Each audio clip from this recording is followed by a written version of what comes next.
بسم اللہ الرحمن الرحیم الحمدللہ رب العالمین والعاقبۃ للمتقین والصلاۃ والسلام علی رسولہ محمد وخاتم النبیین۔ میرے پیارے دوستو، السلام علیکم ورحمۃ اللہ وبرکاتہ۔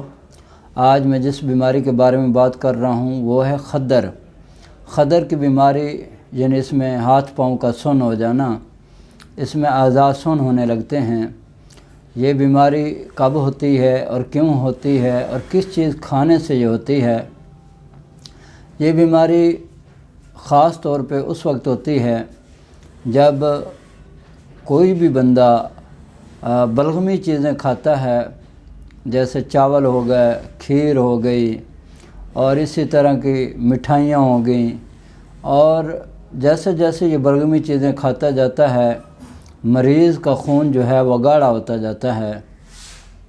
ایک وقت ایسا آتا ہے کہ مریض کے جسم میں خشکی سردی بہت زیادہ بڑھ جاتی ہے، جس کی وجہ سے خون گاڑھا ہو جاتا ہے، خون کی سرکولیشن صحیح طریقے سے ہوتی نہیں ہے، جس کی وجہ سے ایسا مریض بار بار جو ہے اگر پاؤں پہ بیٹھا ہے تو پاؤں سن ہو جاتے ہیں، اگر کوئی ہاتھ کے ذریعے سے کوئی کام کر رہا ہے یا ٹیک لگا کے بیٹھا ہوا ہے تو ہاتھ سن ہو جاتے ہیں، اور ایسے لگتا ہے جیسے ہاتھ پاؤں میں چونٹیاں چل رہی ہوں یا چونٹیاں رینگ رہی ہوں، اور بڑی یہ تکلیف ہوتی ہے اس سے۔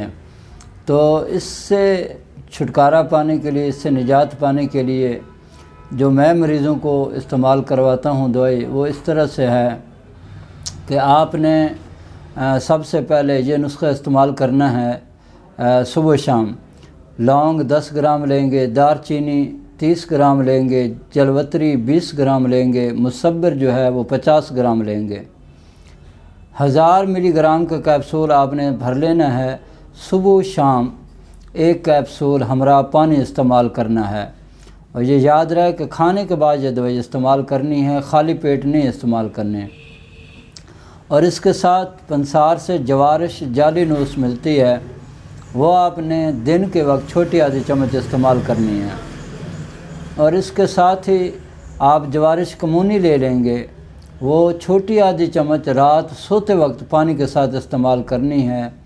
آپ یہ استعمال کریں، انشاءاللہ تعالی اس بیماری سے آپ کو نجات ملے گی، اور آپ دن بدن اپنے اندر بہتری محسوس کریں گے، اور یہ جو چونٹیاں رینگنا، یہ ہاتھ پاؤں کا سن ہو جانا ختم ہو جائے گا، اور آپ کی طبیعت سنبھلنا شروع ہو جائے گی۔